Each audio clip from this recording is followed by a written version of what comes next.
세상을 완벽하게 바꿔놓겠다는 응청는 비전으로 뭉친 아주 잘 나가는 스타트업을 운영하고 있다고 한번 상상해 보세요. 네, 뭐 매일매일 새로운 고객이 막 몰려들고 팀원들의 열정은 거의 하늘을 찌르는 그런 상태 말이죠. 맞아요. 그런데 어느 날 이 위대한 기업의 울령이 갑자기 삐걱거리기 시작하는 겁니다. 무슨 거대한 철학적 논쟁이나 치명적인 기술 결함 때문이 아니에요. 아, 그러면요? 바로 구내 식당에서 누가 밥을 더 많이 가져가느냐. 약간 이런 문제 때문입니다. 지금 듣고 계신 여러분이라면 이 상황에서 어떻게 하시겠습니까? 야, 그게 바로 조직이 막 급성장할 때 마주하는 가장 뼈아프고 현실적인 문제거든요. 비전은 저기 구름 위에 있는데 현실은 발밑에 진흙탕에서 허우적거리게 되는 딱 그런 순간이죠. 그러니까요. 오늘 우리가 파헤칠 심층 탐구의 자료가 바로 이 진흙탕에서 시작합니다. 킹제임스역 성경 사도행전 6장의 발췌본인데요. 네네. 고대의 성스럽고 종교적인 텍스트라고 하면 을에 하늘에서 불꽃이 떨어지거나 바다가 쫙 갈라지는 장엄한 기적을 기대하잖아요. 그렇죠. 보통 성경하면 떠오르는 이미지들이 있으니까요. 그런데 놀랍게도 이 텍스트의 시작은 아주 세속적이고 현실적인 행정 불만, 즉 배식 문제에서 출발합니다. 맞습니다. 아주 일상적인 갈등이죠. 오늘 우리의 임무는 이 단순한 식탁 교제의 갈등이 어떻게 기적, 음모, 여론 조작을 거쳐서 결국 천사의 얼굴이 등장하는 역사적인 재판으로 폭발적으로 에스컬레이션 되는지 그 과정을 뜯어보는 겁니다. 지금 듣고 계신 여러분을 이 치열한 갈등의 한복판으로 초대합니다. 이 자료가 진짜 흥미로운 이유가요. 이게 단순히 수천 년 전의 어떤 종교적 에피소드에 그치지 않기 때문이거든요. 그럼 어떤 의미가 더 있는 걸까요? 이게 조직의 자원을 분배하는 시스템이 무너졌을 때 어떤 계층이 가장 먼저 타격을 입는지, 또 권력을 어떻게 위임해야 하는지, 그리고 기득권이 위기에 처했을 때 어떤 방식으로 여론을 조작하는지, 이걸 보여주는 완벽한 사회학적 사례 연구에 가깝단 말이에요. 와, 그렇게 들으니까 확 와닿네요. 자, 그럼 이 상황부터 하나씩 풀어보죠. 텍스트를 보면 제자들의 수가 크게 늘어나던 시기라고 명시되어 있습니다. 네, 조직이 기하급수적으로 팽창하던 때였죠. 그런데 매일의 구제, 그러니까 음식 배급 과정에서 헬라파 유대인의 과부들이 소외되는 문제가 발생합니다. 이 일로 헬라파 사람들이 막 히브리파 사람들을 향해 원망을 쏟아내기 시작해요. 이 갈등의 이면을 제대로 보려면 그 당시의 인구 통계학적인 배경을 좀 이해할 필요가 있거든요. 배경이요? 어떤 차이가 있었나요? 당시 예루살렘에는 크게 두 그룹의 유대인이 있었어요. 히브리파는 본토에서 태어나서 아람어를 쓰고 전통을 고수하던 이른바 주류이자 기득권이었습니다. 아, 완전 메인스트림이었군요. 그럼 헬라파는요? 반면에 헬라파는 그리스 문화권인 외국에서 살다가 이주해온 디아스포라, 즉 헬라어를 쓰는 디주류였던 거죠. 언어도 다르고 문화도 다르고 은근한 텃세 같은 것도 당연히 있었겠네요. 그렇죠. 조직의 덩치가 갑자기 확 커지면 초기의 허술한 행정 시스템은 반드시 한계를 드러내게 되어 있거든요. 맞아요. 스타트업도 커지면 HR이나 물류 문제로 맨날 싸우잖아요. 정확합니다. 근데 문제는 이 시스템이 붕괴될 때 그 타격이 모두에게 공평하게 돌아가지 않는다는 거예요. 아, 약한 고리부터 끊어지는 거군요. 네. 언제나 조직 내의 가장 취약한 계층, 즉 여기서는 돌봐줄 가족이 없는 과부들에게 피해가 집중된 거죠. 그것도 언어가 다르고 연줄이 부족한 비주류 헬라파 과부들이 가장 먼저 배식에서 밀려난 겁니다. 그러니까 이게 누군가 악의적으로 밥을 뺏었다기보다는 그 시스템의 사각지대가 만들어낸 구조적인 차별이었던 셈이네요. 맞아요. 아주 정확한 분석입니다. 근데 이게 밥이 걸린 문제인데다가 막 너희가 주류라서 우리를 무시하냐 이런 감정 싸움까지 벌어졌으니까 그야말로 일촉즉발의 상황이잖아요. 그렇죠. 자칫하면 공동체 전체가 쪼개질 판이었죠. 그래서 여기서 이 조직의 최고 리더십, 즉 12사도가 등장합니다. 그들은 제자들의 무리를 다 불러 모아놓고 이렇게 선언해요. 우리가 하나님의 말씀을 제쳐두고 식탁을 차리는 일을 하는 것은 합당하지 않다. 네, 아주 유명한 대목이죠. 근데 잠깐만요. 제가 약간 삐딱하게 보는 건지 모르겠는데요. 솔직히 말해서 저는 이거 좀 핑계처럼 들리거든요. 아, 핑계요? 어떻게 들리셨길래요? 고상하고 폼나는 설교나 영적인 업무는 자기들이 계속 독점하고 당장 갈등이 터져서 골치 아프고 욕먹는 식당 배식일은 막 하청업체에 넘기듯 꼬리 자르기려 하는 거 아닌가요? 우린 바빠서 이딴 허드렛 일 못하겠다. 약간 이런 엘리트주의처럼 보이기도 하는데요. 이 대목에서 참 중요한 질문이 하나 떠오르는데요. 방금 하신 생각 충분히 합리적인 의심입니다. 네네, 진짜로 좀 그렇게 보이지 않나요? 현대 기업에서도 리더들이 골치 아픈 인사 문제를 외부로 던져버릴 때 비슷한 핑계를 대니까요. 하지만 사도들이 여기서 취한 후속 조치를 보면 단순한 책임 회피와는 본질적으로 좀 다릅니다. 어떤 점이 다른가요? 만약 사도들이 자신들의 권력을 유지하면서 귀찮은 일만 떼어내려 했다면 아마 자신들의 말에 절대적으로 복종할 그 히브리파 측은들을 행정 책임자로 낙하산처럼 임명했을 겁니다. 아, 자기 사람 심기를 했을 거다. 그렇죠. 그런데 그들은 어떻게 했죠? 자신들이 직접 사람을 뽑지 않고 그 선택권을 대중, 즉 무리에게 완전히 넘겨버립니다. 아, 너희 가운데서 7사람을 직접 택하라. 이 대목이군요. 자, 여기서 정말 흥미로운 부분이 등장합니다. 이 권한 이양 자체가 엄청난 결정이잖아요. 네. 게다가 사도들이 요구한 자격 요건을 한번 보세요. 단순한 식탁 봉사를 위해서 성령과 지혜가 충만하고 칭찬받는 사람을 찾으라고 하거든요. 아니, 밤 남아주는 일에 무슨 성령과 지혜까지 필요한가요? 좀 과한 스펙 아닌가요? 이게 무슨 뜻이냐면요. 이 배식 문제가 단순히 엑셀 파일 정리하고 빵 개수 세는 단순 물류 업무가 아니라는 걸 리더십이 정확히 꿰뚫어봤다는 겁니다. 아, 이게 단순한 행정이 아니라 얽혀있는 갈등을 푸는 일이다. 바로 그겁니다. 서로 다른 문화적 배경을 가진 사람들의 갈등을 조율하고 무너진 신뢰를 회복하고 공정성을 증명해야 하는 최고 난이도의 리더십 업무였던 거죠. 와, 듣고 보니까 그렇네요. 그래서 통제권을 내려놓고 커뮤니티 스스로가 인정하는 리더를 세우게 한 거군요. 네, 완벽한 위임의 기술을 보여준 셈이죠. 그럼 무리는 대체 누굴 뽑았습니까? 텍스트를 보면 스테반, 빌립, 브로고로, 니가노르, 디몬, 바메나, 그리고 안디옥 출신의 개종자 니골라 이렇게 7명을 뽑았습니다. 여기서 매력적인 사실은 이 이름들 속에 숨어 있습니다. 방금 읽어주신 그 7명의 이름 있잖아요. 전부 다 헬라식 이름입니다. 로 줘버린 거네요. 정확합니다. 차별받고 소외당했던 당사자 그룹에게 이 문제를 해결할 권한과 자원을 모두 맡긴 거예요. 진짜 파격적이네요. 기업으로 치면 회사의 복지 시스템에 불만을 품고 파업을 주도하던 노조 대표들을 몽땅 모아서 인사 최고 책임자로 앉힌 것과 비슷한 조치 아닌가요? 딱 맞는 비유네요. 사도들은 이들을 앞에 세우고 기도한 뒤에 안수를 합니다. 권력의 완벽한 이양이었죠. 그렇게까지 파격적인 위임을 했는데 결과는 어땠습니까? 보통 이렇게 통제권을 놔버리면 조직이 산으로 가는 경우도 막 생기잖아요. 그런데 결과는 조직의 엄청난 폭발적인 성장이었습니다. 오히려 성장을 했다고요? 네. 텍스트는 리더십이 분산된 직후에 하나님의 말씀이 더욱 퍼져나갔고 예루살렘에서 제자의 수가 급증했다고 기록하거든요. 심지어 기존 종교체제의 핵심 계층이었던 제사장들의 큰 무리조차 이 믿음에 복종하게 되었다고 합니다. 와, 병목 현상이 해결되니까 도저히 막을 수 없는 성장의 사이클이 돌아가기 시작한 거군요. 올바른 위임이 어떤 결과를 가져오는지 보여주는 완벽한 비즈니스 스터디 케이스죠.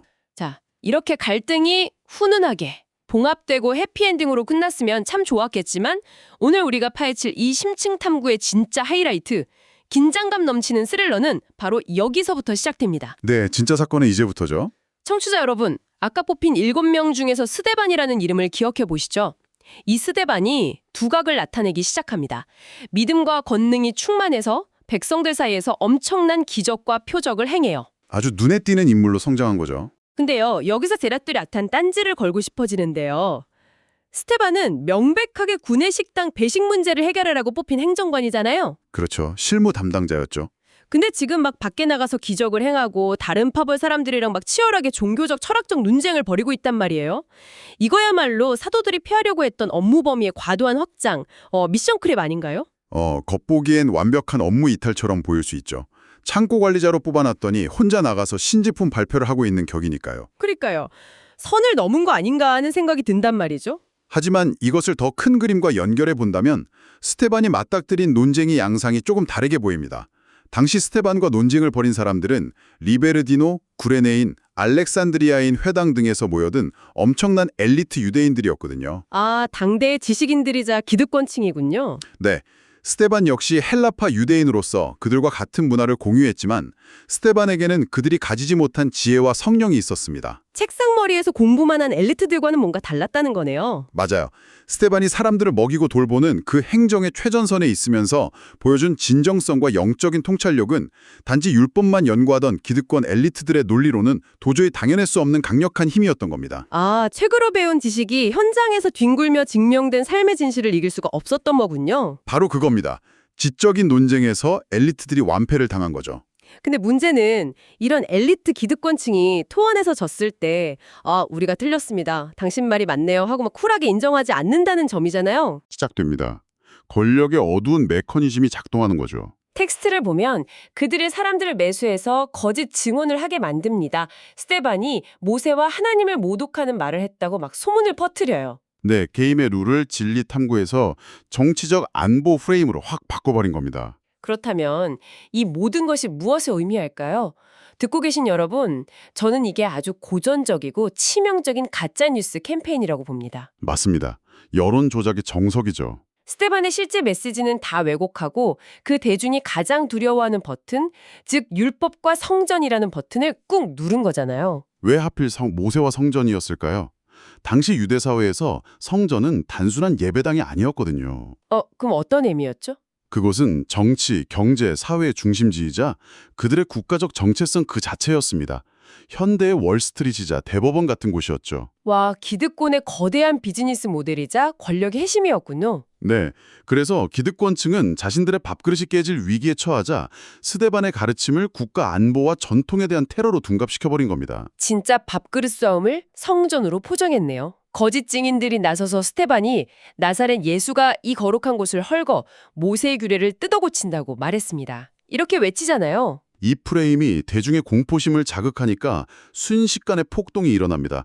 백성들과 장로들, 서기관들이 선동되어서 스데반을 폭력적으로 붙잡아 공회로 끌고 가죠. 최고 권력을 가진 법정으로 끌려간 거군요. 여기서 우리는 정말 비극적인 아이러니 하나를 짚고 넘어가야 합니다. 어떤 아이러니죠? 지금 거짓 증언에 선동되어서 핏대를 세우며 스데반을 잡아 끌고 가는 저 분노한 군중들, 그 백성들 중에 과연 누가 있었을까요?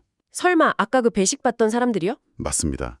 아마도 불과 며칠 전까지만 해도 스테반이 그토록 공정하게 나눠주던 빵을 받아 먹던 사람들. 스테반의 보살핌으로 소외에서 벗어났던 바로 그 과부의 가족이나 이웃들이 저 군중 속에 섞여 있었을 가능성이 큽니다. 와, 진짜 소름 끼치네요. 대중의 여론이라는 게 권력자들의 교묘한 조작과 공포 마케팅에 의해 얼마나 쉽게 방향을 틀고 폭력적으로 변할 수 있는지 보여주는 거잖아요. 네. 인간 사회의 가장 취약한 민낯을 날카롭게 고발하는 장면이죠. 어제 나를 위해 따뜻한 수프를 떠먹여주던 행정관을 오늘은 우리의 위대한 성전을 무너뜨리려는 테러리스트라면서 막 돌을 던지려 하는 군중의 광기. 듣고 계신 여러분도 한번 상상해 보십시오. 자신이 베풀었던 선의가 무참한 배신으로 돌아왔을 때의 그 참담함이란 이로 말할 수 없겠죠. 보통 사람이라면 억울해서 미치거나 살기 위해 변명하거나 막 똑같이 분노하며 저주를 퍼부었을 텐데요. 자, 이제 이 숨막히는 서사의 절정으로 카메라를 옮겨보겠습니다. 네, 가장 극적인 순간이죠. 공회에 앉은 모든 권력자들과 선동당한 군중의 시선이 재판정 한가운데 홀로 서 있는 스테반에게 집중됩니다. 사방에서는 거짓 증언이 난무하고 다들 소리를 지르는 혼돈의 중심인데요. 그 험악한 분위기 속에서 그들이 스테반의 얼굴을 봅니다.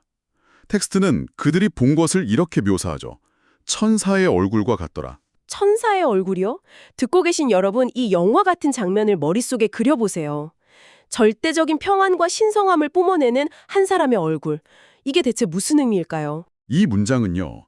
그저 스테반의 얼굴에서 물리적인 빛이 났다. 이런 걸 묘사하는 게 아닐 겁니다.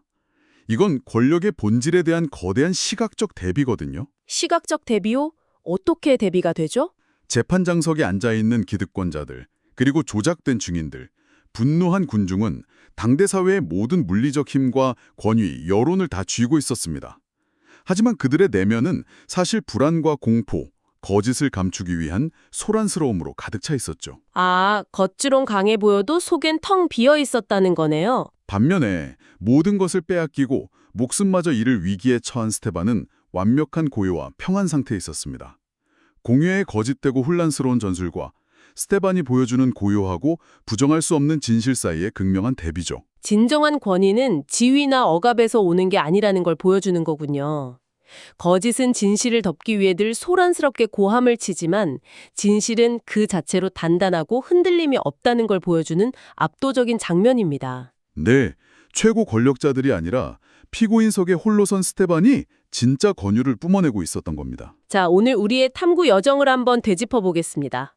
우리는 매일의 구내 식당 배식이라는 평범하고 아주 사소해 보이는 불만에서 시작했습니다. 하지만 그 작은 위기가 올바른 위임을 통해서 오히려 폭발적인 성장을 이끌어냈죠. 맞아요. 그리고 식탁을 차리기 위해 뽑힌 한 평범한 행정관이 기득권의 거짓 프레임과 여론 조작이라는 거대한 폭력 앞에서도 타협하지 않고 결국 천사의 얼굴을 한 채 목숨을 건 재판에 서기까지의 놀라운 과정을 지켜보았습니다. 이 짧은 기록 안에 조직 경영의 딜레마, 권력의 타락 메커니즘, 여론의 취약성, 그리고 진실을 마주한 인간의 고결함까지 이 모든 게 압축되어 있다는 게 정말 놀랍지 않습니까? 전적으로 동의합니다. 그래서 오늘 이 깊은 탐구를 마무리하면서 지금 이 방송을 듣고 계신 여러분께 도발적인 질문을 하나 던지고 싶습니다. 네, 아주 중요한 포인트가 될 것 같네요. 오늘 텍스트에 나타난 이 권력과 목소리의 이동을 생각해 보십시오. 사도들은 오직 말씀을 전하기 위해 일상적인 업무에서 한 발 물러났습니다. 그렇죠. 본연의 임무에 집중하려고 했죠. 하지만 정작 기존 종교 체제를 가장 크게 뒤흔들고 파괴적이며 강력한 메시지를 던진 사람은 다름 아닌 식탁을 차리기 위해 고용되었던 행정 담당자 스데반이었습니다. 가장 예상치 못한 인물이 가장 큰 파장을 일으킨 셈이네요. 맞습니다. 청취자 여러분의 삶이나 여러분이 속한 조직에서도 한번 생각해 보시죠. 화려한 직함을 가진 사람들이나 높은 무대 위에 선 사람들만이 위대한 혁신을 만들어낼 거라고 착각하기 쉬운데요. 현실은 꼭 그렇지가 않죠. 어쩌면 가장 심오한 변화와 세상에 맞서는 강력한 진실은 저 높은 곳이 아니라 오늘 누군가의 서류를 정리하고 매일의 평범한 밥상을 차리는 가장 예상치 못한 평범한 자리에서 이미 시작되고 있는 것은 아닐까요? 세상을 흔드는 천사의 얼굴이 우리 일상의 식탁 위에서 시작될 수도 있는 거군요. 네, 이 질문을 여러분의 몫으로 남겨두겠습니다. 오늘 우리와 함께 이 깊이 있는 텍스트를 끝까지 탐구해 주셔서 진심으로 감사합니다. 함께 파헤쳐보는 과정이 저도 무척 흥미로웠습니다. 다음 시간에도 청취자분들의 호기심을 자극할 새롭고 흥미로운 자료와 함께 다시 찾아오겠습니다. 함께해 주신 여러분 고맙습니다.